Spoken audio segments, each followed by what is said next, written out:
Les États-Unis maintiendront des partenariats avec des pays africains partageant les mêmes idées.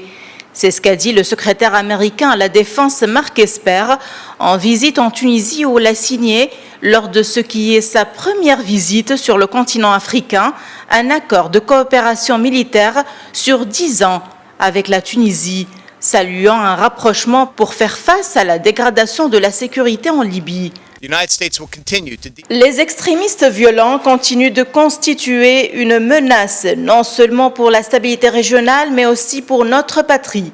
Le partenariat durable des États-Unis avec des pays partageant les mêmes idées, y compris ici en Afrique du Nord, est essentiel pour relever ces défis. Alors que le conflit qui fait rage en Libye voisine a attiré les terroristes et que les puissances mondiales soutiennent les parties rivales, Washington a de plus en plus coopéré avec l'armée tunisienne, notamment dans le cadre d'opérations antiterroristes. Les États-Unis accordent une attention particulière à la lutte contre le terrorisme en Afrique du Nord et considèrent la Tunisie comme un acteur important dans ses relations avec les pays voisins.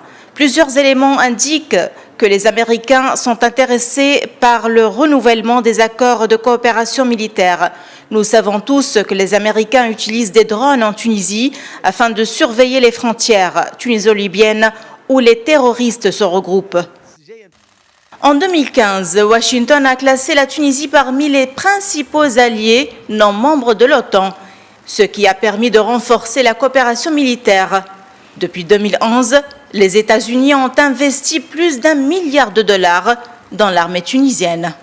Le secrétaire américain à la Défense a fait ainsi part de la disposition de son pays à contribuer à l'aboutissement d'un règlement pacifique du conflit libyen à même d'instaurer la stabilité dans la région. Depuis Tunis, Najwa Becha pour Média.